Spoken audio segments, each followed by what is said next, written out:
MSP Summit, September 2025 by Channel Partners in Orlando.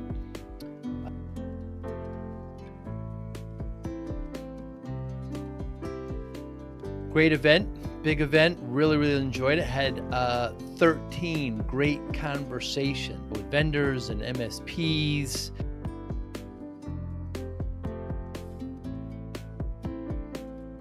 Really well attended, well organized. I love working with Bob and the team there. The first interview was with Greg Talone from Cloud IBR. Really enjoyed it. Really interesting man. I look forward to talking with Greg some more and maybe even playing some golf. Logan, of course, from Vendasta. Fascinating platform that helps MSPs. They're in another area. They're moving towards, they want to move towards MSPs to see how they can help them grow. Russ Reeder. Oh my goodness. Great MSP, XTM. Really enjoyed talking to Russ. I'm always fascinated with the growth of those large kind of master MSPs. They are master MSPs. William Rubio, of course, from Call Tower. Love working with Call Tower. He's the CRO there. They're offering a lot of areas that really MSPs need to look to expand in. Great conversation with William. Scott, of course, Scott Furman from a very great conversation. He's head of operations there, and really interesting take on what he does and how he helps MSPs, how his firm helps MSPs. Jeff Hill from Stellar Cyber. Really like talking to Jeff. He's Bulldog. He's really interesting insights. Conversation went by really quickly. Great conversation with Jeff. Ryan Stoner, who I have known for a long time. He's now with Judy Security, doing really great things, helping MSPs. Zan Stevenson. Very interesting. We opened the conversation up with just finance and where he thought he was lacking, and really dove into it and can help people in it. Has great insight right all over, to what he does now in networking and helping MSPs.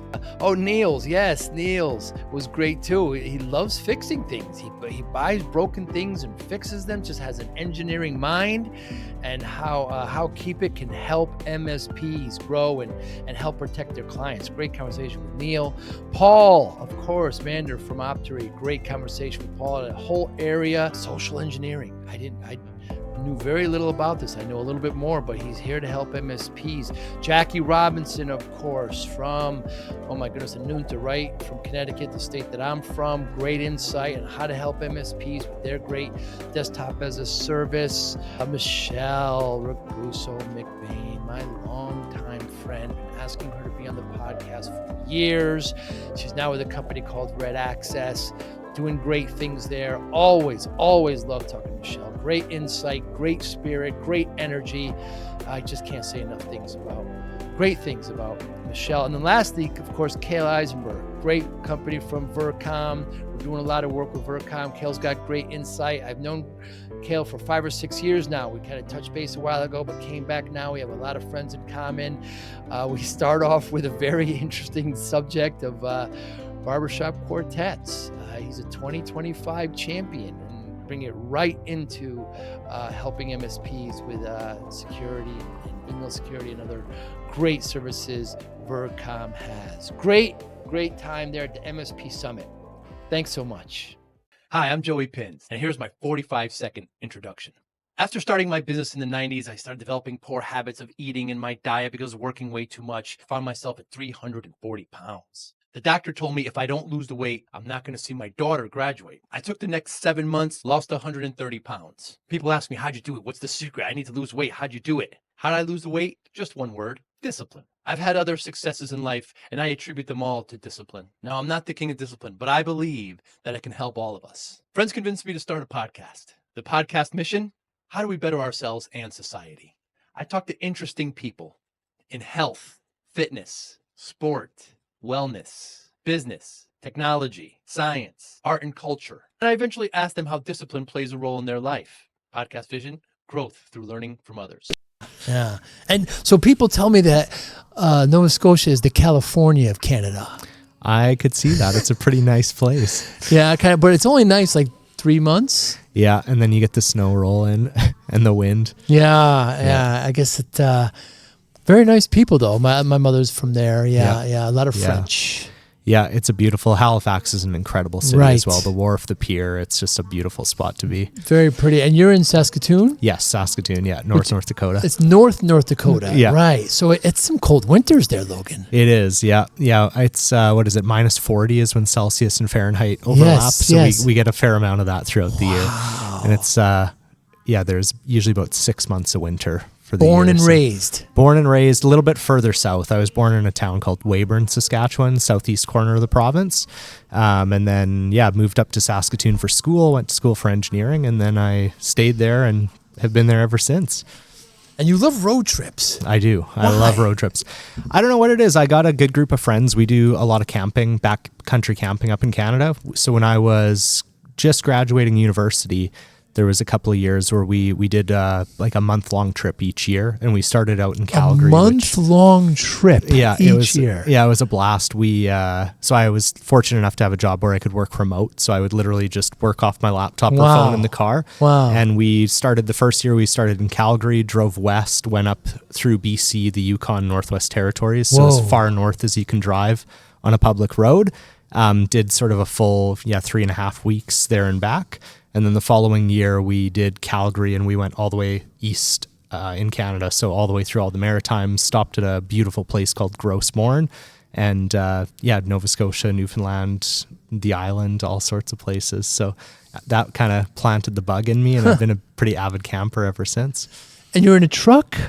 No, we were in a Subaru Outback. Well, the one year we were Subaru Outback, the other year we were in a Toyota Highlander. So it was the one where we went up north. My friends bought a Toyota Highlander, and when they bought it, the sales rep had said it's anywhere in Canada, roadside assistance within 48 hours. And we were going on this road that was notorious for people breaking down and having to get, evacuated out of there. And so he got them to clarify in writing anywhere in Canada. And they said, yes, anywhere in Canada. And so we took their vehicle for that trip because we figured we had the backup if we needed it.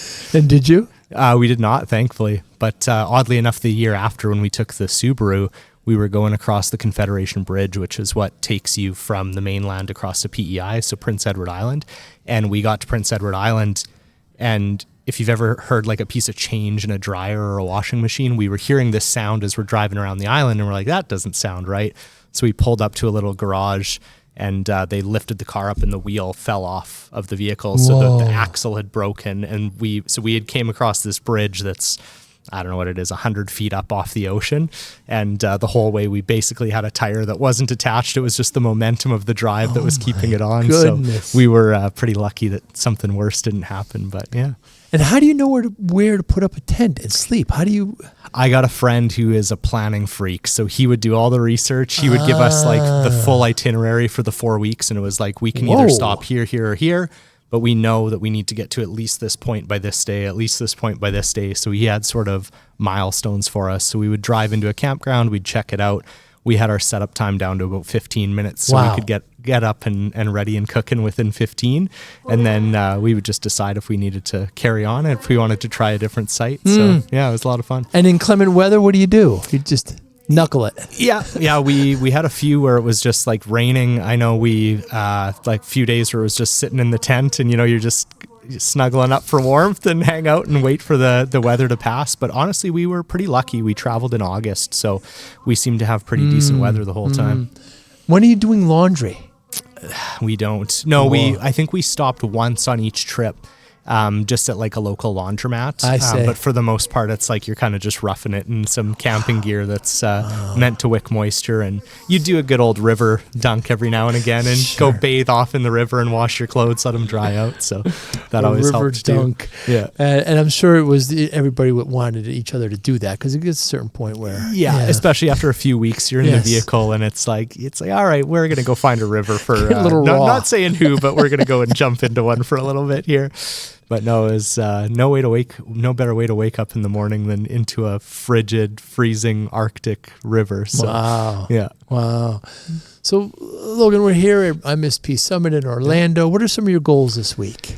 Networking is the primary thing. We've been an exhibitor for the last number of years. This year, we're just attending, really trying to connect with vendors and MSPs. We support sort of both sides of the channel. So Vendasta, we do AI customer acquisition and engagement software.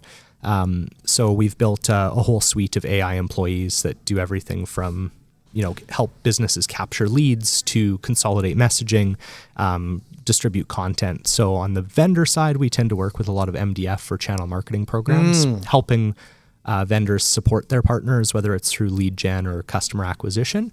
And then on the MSP side, we see MSPs are really positioned quite well, I think, in the market right now to actually distribute this type of technology to their customers. I talk to a lot of MSPs on a daily basis, and they're the trusted advisor for all of these business owners. And as these SMBs are trying to implement AI solutions, they're generally going to their MSP to get some help with that. Right. And so we see a really strong fit there to kind of open up this suite of software that they can actually turn into a new cash flow engine for their business.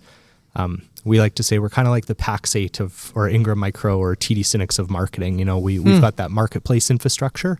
But our product and service stack is a little bit more in that ad tech, marketing, customer engagement side of the market. You said AI employees, Logan. Yes. Yeah, so we've got a few different ones. We started out as a company about 17 years ago building what we would call point-based solutions. And so what I mean by that is software that was designed to solve a particular pain point for a business owner. So reputation management software or social media management software. Then with the advent of AI, we built out some infrastructure that could allow a business owner to add their own custom knowledge to the system, as well as their own configurations to those products. And so when all three of those things come together, we get left with this concept of an AI employee. So an agent, a lot of folks will talk about agentic AI, being able to give the AI a set of objectives and tasks and access to knowledge and different skills and abilities. And we've set our system up in such a way that once you've loaded all the knowledge into the system, you can choose which agent gets access to which components of the knowledge. So an example of this might be, you might have hiring policies. And if you're writing social media content, generally speaking, you might not need the AI to be aware of that information if you're not currently hiring for a job. So you can remove that knowledge, hide it from the system. But then if you do need to make a post, you can just with a click of a button, give it access to that piece of knowledge, and it's going to help you write compelling content to, go and get a new hire for a particular role. But yeah, our employees today, AI receptionist for both chat, SMS, and voice. And then we've got a content agent, which is going to help with email, social media, and blog writing, SEO optimization. And then we've got a reputation management one today as well. A couple that are in beta, support agent, and a sales AI as well to support those partners down the line coming later this quarter. Wow. Yeah. But this is relatively new. What were you doing for these areas before? So prior to, it was primarily just SaaS solutions. So we have a services division within our marketplace. We call it Vendasta Services now. It used to be called Marketing Services. And the idea was a partner would come to us, be that a vendor or an MSP, and they would outsource the work to our team. So we've got teams in North America as well as globally to support our global operations. But they would step in and help build and manage the social media strategy, or they would help design the email content or manage the reputation for the business. And nowadays, that team has sort of morphed into helping the business owner actually build out their own AI employee and customize it so that they can actually take the power into their own hands and actually roll out in that way as well. I talk to MSPs every day, Logan, and for the last 6 or 7 years, it's been consistent as to what keeps them up at night. One being cybersecurity. They're worried about their clients getting attacked. If they get attacked and held up, they've got to allocate resources. They're probably going to be fired. They may even be sued, right? Second is just human capital. If their head techs leave, how are they going to replace them? How are they going to get more? And then third is just growth. The PE has poured in hundreds of millions of dollars. Their friends are selling their MSPs. How are they going to grow specifically organically? It seems like you can help here. Yeah, most certainly. We found, to the second and third one in particular, we found that a lot of MSPs, they might think that they have like a lead generation problem, but more often than not, we find it's a conversion problem. They're so busy running the day-to-day. Their clients come first always, right? If they've got to put out a fire, they're not taking a sales call when they're dealing with a threat incident or something of that nature. And so what's really nice about our AI systems is the business owner generally one of the things we hear a lot is, I've got all the knowledge in my head. How do I bring somebody in as a tech that I can transfer all that knowledge to them?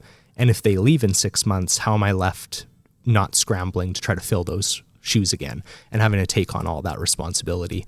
And so we find that's often a barrier to their growth, because they just have to put so much time and blood and sweat and tears into the day-to-day operations of the business.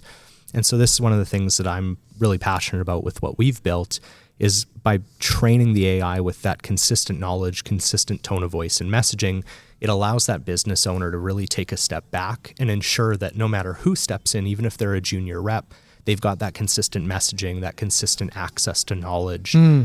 We've been playing around with this term of a virtual twin. Take all the knowledge that's in your head and train an employee with all of that information, so that when you bring in a new tech or a new bookkeeper or whatever the case may be, they don't even have to waste your time asking you questions. They can actually jump into the agent and just ask, hey, how should I handle a situation like this? And we find out of the box, it's generally pretty dang good. Most people, they're able to implement and roll it out in a pre-configured manner in a matter of a few minutes. And then it's just a matter of training it with more knowledge over time as you're finding gaps in the way that it's answering questions. Logan, what's the difference between sales and marketing? Great question. So marketing is really the brand awareness side, I would say. And then I think sales is the customer knows that they have a need, but presenting them value out of that solution is I think how I would define the difference. So I really look at sales as the consultative component of it. I find a lot of MSPs are obviously very technical in nature. Right. And sometimes that can turn people off if they're not technical. Marketing is more of the, hey, you need a firewall. Here's why. Threat incidents are up more than ever. If you run a legal firm, you're at high risk. You've got liability concerns, everything else under the sun. The sales component is really, why should you choose us? This is a major risk factor for your business. Why should you trust us with the keys to the castle, with your passwords, with whatever the case is? So I may be a little bit different than the average bear in that regard. I think that sales really is the people aspect. It's building the trust. It's building that relationship. So how does Vendasta specifically help the MSP in this effort? So I think one of the ways is we allow for that consistent messaging and the building of trust. We've found that 80% of customers are looking for an answer to their question within the first 10 minutes of it being asked, and 78% of customers will go with the first person to respond. And so quite often we use the analogy of a plumber all the time, but it's very analogous to an MSP. They're literally under the sink with water pouring down their face and their phone rings for a new prospect reaching out. They're not going to pull out their phone as water is pouring down their face to answer that and book the customer in. So more often than not, they let it go to voicemail. And in today's world, instant gratification society, people want that answer right away. So what they often end up doing is they just click that back button, they move down to the next one on the list, and they give another call or they fill out another form. What's really nice about our systems and where we're finding the most success today is with our AI receptionist, whether it's through a web chat, a form, and an SMS or a voice call. Our agent responds with consistent messaging. It has all the knowledge on the technical components of the business as well as the way that they prefer to go to market. And it most importantly qualifies the lead. One of the things I talk to a lot about MSPs, especially those that are trying to scale and grow, they're trying to do it by going B2B with their sales motions, but a lot of their marketing efforts tend to drive them folks who are maybe university students who are looking for a Microsoft license, or they're dealing with, a 90-year-old grandmother who can't get into their computer. And they're, although still things that an IT or an MSP may be able to serve, generally that's not who they're trying to target. Right. And so one of the things that our agents can be trained to do is actually disqualify those leads and even better, actually refer them to somebody who maybe can still help the customer. So it can still help them build their reputation. This business was so helpful for me, even though they're not necessarily converting on that sale because it's not their ICP. But the big thing is giving that MSP that time back, letting them get back into doing what they actually do. Again, this is not just our research, but very wide industry research showing that between 30 and 40% of all business owners' time is spent on administrative tasks. Wow. Following up with leads, reaching back out to those people that filled a form, following up on voicemails, looking at their numbers and their data, looking at their ad results. We really consolidate all that reporting into one place, but then most importantly, really give the MSP the time back to go after the parts of the business that they really got into in the first place, securing networks and, helping people prevent threats and doing risk assessments and whatever the case may be, for, depending on their product and service stack. And what's the big obstacle that MSPs seem to have to overcome to work with you and your platform? You know what? I think for most, being completely honest, I think there's a bit of a stigma or a bias against marketing and sales for MSPs. Yeah. They've been burned a lot in the past. A lot of people that I talk to they've been, sold the snake oil, if you will, by somebody who said, oh, we'll give you all these leads and we'll give you everything you need. But it's often a half-baked solution. Like I said, we've seen so many times where an organization will come to us and, well, we were getting 30 leads a month, but it wasn't working, so we fired our marketing company. It was just a waste of money. We spent thousands of dollars. And you start to dive a little deeper with them and you go, so what's your process to capture those leads and engage them and convert those leads? Well, I try to follow up as quick as I can. And, I got a call on Friday, but it was the weekend. So I followed up on Monday, but by then they'd went to a competitor. And so what we really help them streamline is let our agents take that initial call, let us text them back, let us answer their questions to get that interest and keep them around. And then you can book a follow-up call, or they can get that consultation or book an on-site appointment, whatever the case may be, without them having to kind of reinvent the wheel there. And so I think for a lot of MSPs, one of the biggest barriers, like I said, is just getting over that mental hurdle of like being burned by sales and marketing in the past. And then the other one is just they're busy. And just being able to commit the time into training the systems. I find a lot of people, they want it to be perfect. Oh, I wouldn't answer it exactly that way. I would answer it slightly different.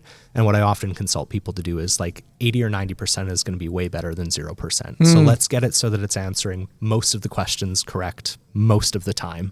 And then we can just tweak and adjust it over time. It's a really easy thing to look at. One of the things I love about the way we built our system is when the AI gives an answer, hidden to the end customer but available to the MSP as an explanation of why the AI gave that answer. Wow. I gave this answer because of this piece of knowledge that you gave me and this step that you told me to follow. And so they can look at that and go, well, I didn't really like that answer. But I see my knowledge was actually inaccurate. Or, we do a lot of our training through the website. And it's really funny because a lot of times we'll show an MSP an answer to a question and they'll go, well, that's not right at all. Where did it get that info from? And we pull it up and we go, well, this page on your website says exactly, that was a direct quote. And they go, oh man, I probably need to update my website. That hasn't been accurate for 3 years. And so in a lot of ways, we actually highlight for them where they've got maybe gaps in their content or their strategy or things that have changed over time. So, yeah. So Logan, I started my MSP back in the 90s and I was working way too hard and not paying attention to myself. And next thing I know, I'm at the doctor. I'm at 340 pounds. I gained this incredible amount of weight. She says, if you don't lose this weight, you're not going to see your daughter graduate. My daughter was just born, scared the life out of me. Do you have kids? I do. I have 3. Yeah. Oh, God bless you. Yeah. How old are they? I've got a 5-year-old, one that's turning 4 in November, and I got a 1-year-old. Oh, all under 5. Yeah. Wow. Are it's they here? Busy household. No, not this time. I tried to convince my wife that we could go out to Disney or Universal, and she's like, so you're telling me for a few days, she's like, I'm going to have 3 kids by myself while you're at a conference, and we'll maybe get 1 day at the park. She said, nah, not going to fly. Too young. Yeah. So I lost about 120 pounds over 7 months. People ask me how, like there's some secret, and I always say discipline, motivation, routine. Yeah. How does discipline play a role in your life?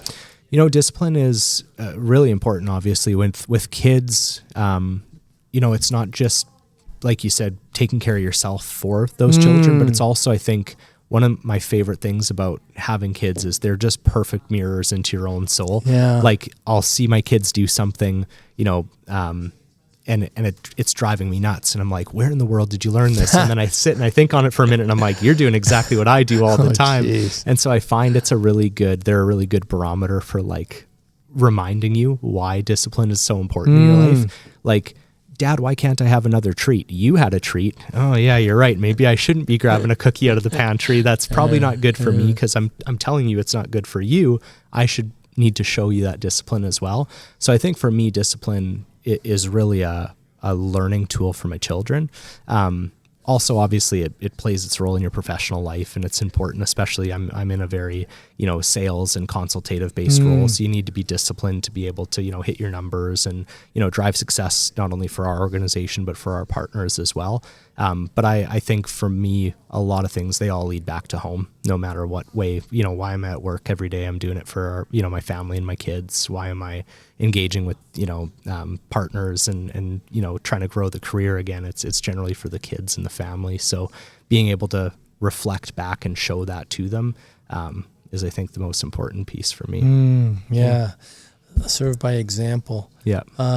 So your message to MSPs this week here at the big MSP Summit Orlando is what?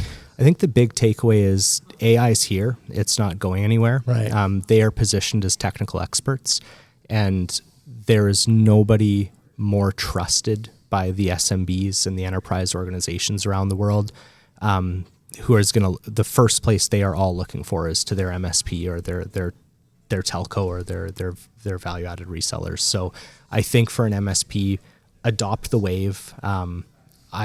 There's a quote one of my colleagues said at an event we hosted a while back, and he said, "I'll hire somebody who's curious over a software engineer any day," because he said in today's day, AI is like the ultimate playing field, or the ultimate equalizer on the playing field.